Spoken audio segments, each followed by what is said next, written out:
Hello everyone, आज का जो हमारा टॉपिक है वो है वेक्टर अलजेब्रा। ठीक है, ये हमारे टीजीटी नॉन मेडिकल में बहुत ही ज़्यादा इंपॉर्टेंट होता है क्योंकि 3 डायमेंशनल जो ज्योमेट्री है वहाँ से कम 3 या 5 क्वेश्चंस आते ही आते हैं। और वेक्टर अलजेब्रा जो है वो इसका बेस होता है। अगर हमारे पास वेक्टर अलजेब्रा का बेस बिल्कुल पक्का होगा तभी हमारे जो 3 डायमेंशनल है वो ईजिली हो जाते हैं क्वेश्चंस। तो स्टार्ट करते हैं वेक्टर अलजेब्रा।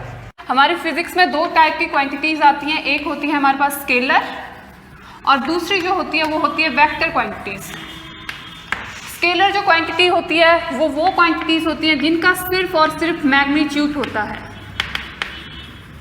और वेक्टर क्वांटिटीज वैसी क्वांटिटीज को बोलते हैं जिनका मैग्नीट्यूड भी होगा एज वेल एज हमारे पास डायरेक्शन भी होती है। मैग्नीट्यूड भी होगा एज वेल एज डायरेक्शन भी होगी।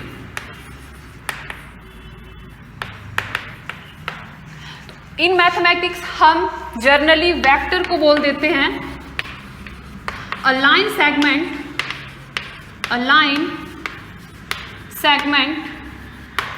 With direction. एक लाइन सेगमेंट डायरेक्शन के साथ और मैग्नीट्यूड के साथ क्या शो करता है, हमारा वेक्टर शो करता है।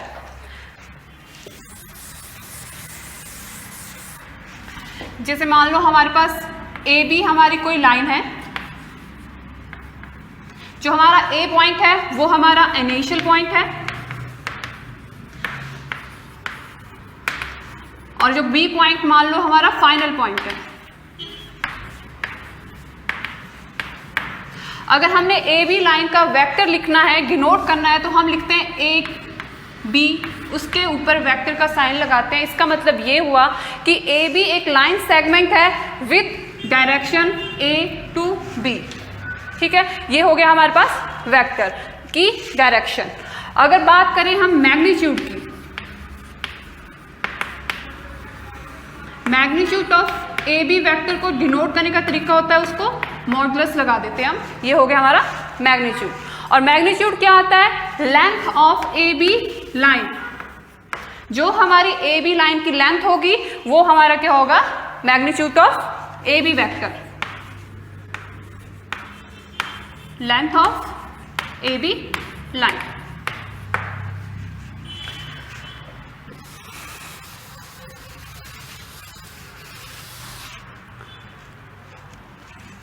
अब वेक्टर में मैग्नीट्यूड की बात भी होगी, हमारी डायरेक्शन की बात भी होगी। अब आता है कि हमारे पास 3 डायमेंशनल एक्स वाई और जेड है। ठीक है, इसमें अगर हमने कोई पॉइंट लेना है P, तो उसके कोऑर्डिनेट्स क्या आएंगे, एक्स वाई और जेड आते हैं। ठीक है, और ये हमारे पास ओरिजिन है O। अगर हमने पोजीशन वेक्टर निकालना है P का विद रिस्पेक्ट टू ओरिजिन, अगर हमने OP वेक्टर यहां लिखना है तो हम कैसे लिखेंगे, यानी कि ये होगी हमारी नोटेशन, ये होगी। और जब हमने लिखने की बारी होगी तो एक्स एक्सिस के अलोंग हमारे पास आई कैप यूनिक वेक्टर होता है और वाई एक्सिस के अलोंग हमारे पास जे यूनिक वेक्टर होता है और जेड एक्सिस के अलोंग हमारे पास के यूनिक वेक्टर होता है। तो अगर हमने वेक्टर की एक इक्वेशन लिखनी है तो हम लिखते हैं एक्स आई कैप प्लस वाई जे कैप प्लस जेड के कैप। ये हो गया एक्सप्रेस कैसे करते हैं हम अपने वेक्टर को। अगर हमने इसका मैग्नीट्यूड निकालना है तो उसका क्या होता है, आई जे और के जो भी कंपोनेंट्स होंगे हमारे पास उनका स्क्वायर कर देते हैं। एक्स का स्क्वायर प्लस वाई का स्क्वायर प्लस जेड का स्क्वायर।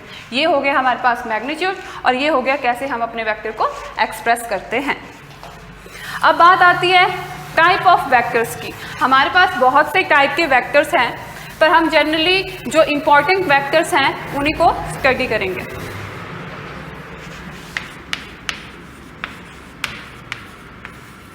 Types of vector.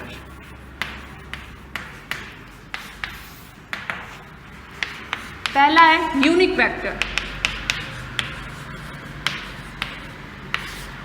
तो यूनिक वेक्टर क्या होता है, जिसका मैग्नीट्यूड जो होता है वो 1 होता है, उसको हम यूनिक वेक्टर बोलते हैं। A vector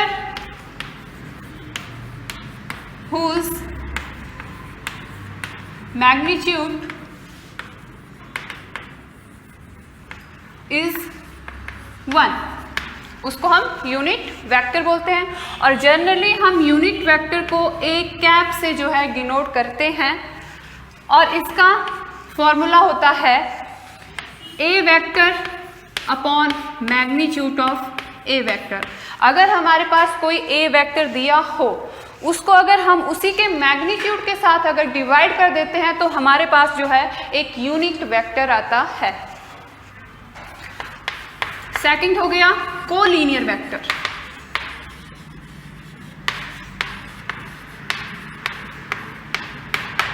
कोलीनियर वेक्टर जैसे कि पता है, को का मतलब होता है सेम, लीनियर मतलब लाइन, मतलब एक ही लाइन के अंडर जो पैरेलल होंगे सारे वेक्टर्स उन्हें बोलेंगे कोलीनियर वेक्टर्स। जैसे अगर हमारे पास कोई लाइन L है, ठीक है, यहाँ पे अगर हम एक वेक्टर ले लेते हैं ए वेक्टर या बी वेक्टर, तो ये दोनों एक ही लाइन के क्या हैं, पैरेलल है, इसलिए इन दोनों वेक्टर्स को हम क्या बोलेंगे, कोलीनियर वेक्टर बोलेंगे। चाहे इनका मैग्नीट्यूड सेम हो या ना हो या डायरेक्शन अपोजिट हो तो भी चलेगा, ठीक है, सिर्फ एक गिवन लाइन के क्या होने चाहिए, पैरेलल होने चाहिए। तो हम लिख सकते हैं पैरेलल वेक्टर्स आर कॉल्ड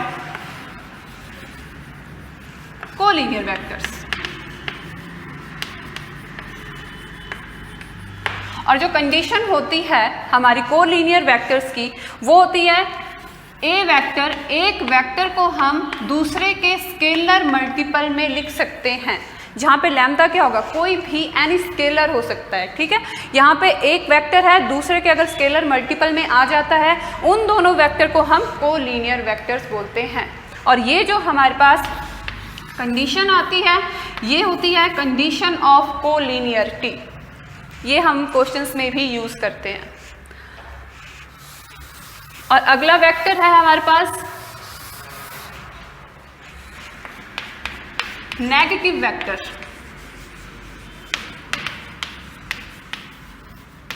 तो नेगेटिव वेक्टर्स, दो वेक्टर्स को हम नेगेटिव कब बोलेंगे, जब उनकी जो डायरेक्शन है वो अपोजिट हो जाएं तो उनको नेगेटिव वेक्टर बोलते हैं। मैग्नीट्यूड क्या रहता है, हमेशा सेम रहता है। जैसे अगर हमारे पास कोई ए वेक्टर ये है, पर इसकी जो डायरेक्शन है वो अपोजिट होगी ए से, बी से, तो इन दोनों वेक्टर्स को क्या बोलेंगे हम, नेगेटिव वेक्टर्स बोलते हैं। तो हम लिख सकते हैं different directions but same magnitude.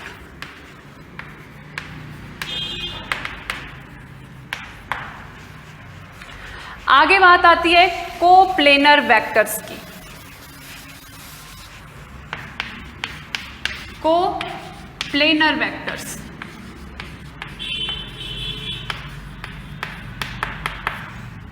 को means same, planar mean plane. जो कोई भी वेक्टर, दो वेक्टर एक ही प्लेन पे लाई करेंगे उन्हें हम कोप्लेनर बोल सकते हैं।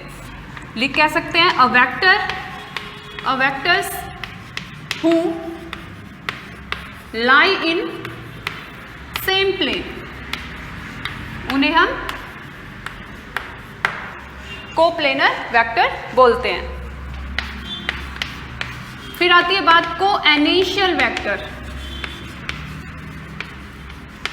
कोएनिशियल, को मीन्स वैसे ही क्या होता है, सेम, एनिशियल मतलब एनिशियल पॉइंट, जिनका सेम एनिशियल पॉइंट होगा उन वेक्टर्स को हम कोएनिशियल वेक्टर्स बोलेंगे। जैसे ये हमारे पास कोई वेक्टर ए है और ये हमारे पास कोई वेक्टर बी है, उनका जो स्टार्टिंग पॉइंट है ये सेम है, इसलिए ये दोनों वेक्टर्स क्या होंगे, कोएनिशियल वेक्टर होंगे। तो सेम स्टार्टिंग पॉइंट।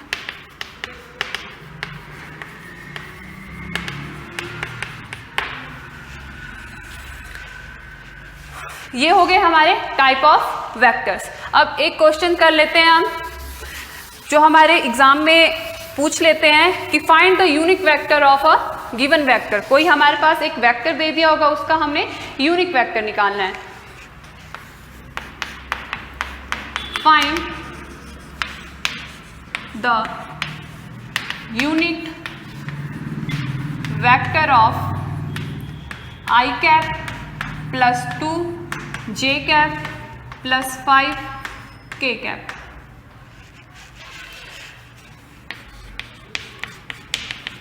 हम मान लेंगे लेट ए वेक्टर हमारे पास क्या है, आई कैप प्लस 2 जे कैप प्लस 5 के कैप। अगर हमें इसका यूनिट वेक्टर निकालना है तो हमें फॉर्मूला पता है, we know that A cap हमारा हो जाता है vector A upon magnitude of vector A. तो पहले हम क्या निकालेंगे, इस वेक्टर का मैग्नीट्यूड हमने निकालना है। वो कैसे आता है, जो इसके कंपोनेंट आई जे के कंपोनेंट होंगे उनका स्क्वायर करेंगे। तो आई का कंपोनेंट यहाँ 1 है, जे का यहाँ 2 है, के का यहाँ 5 है। तो ये हो गया 1 + 4 + 25 √30। तो मैग्नीट्यूड ऑफ ए वेक्टर आ गया हमारे पास √30।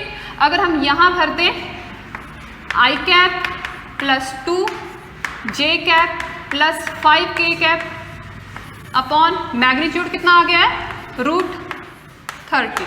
तो यही क्या होगा, हमारा यूनिट वेक्टर होगा। ये हो गया यूनिट वेक्टर फाइंड आउट करने के लिए। एक क्वेश्चन कर लेते हैं कोलिनियरिटी वाला। जब हमें कोई दो वेक्टर कोलिनियर दिए होंगे तो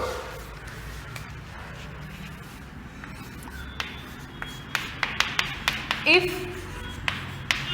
the vector 3i cap plus j cap minus 5k cap and ai cap plus bj cap minus 15k cap, कोई दो हमारे पास वेक्टर दिए हैं आर कोलिनियर वेक्टर्स दिए हुए हैं, then find the value of a and b।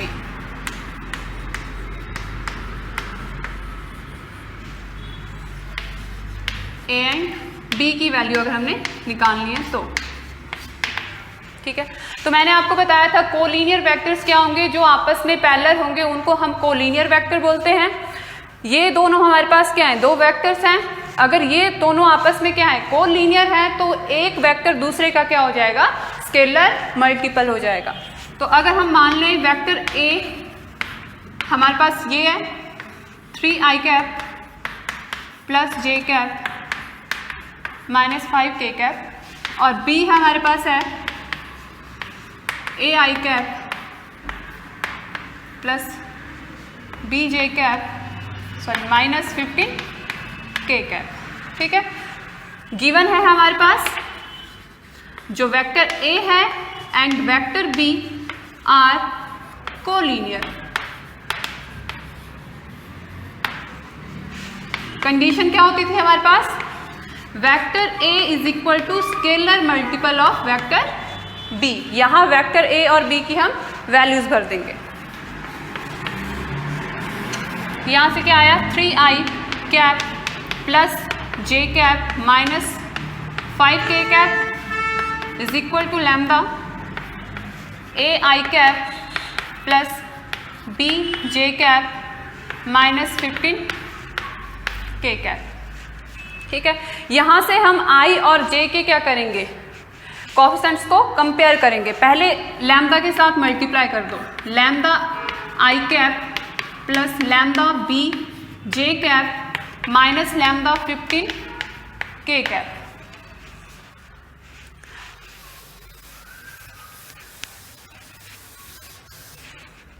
यहां से कोएफिशिएंट कंपेयर कर दो, कंपेयरिंग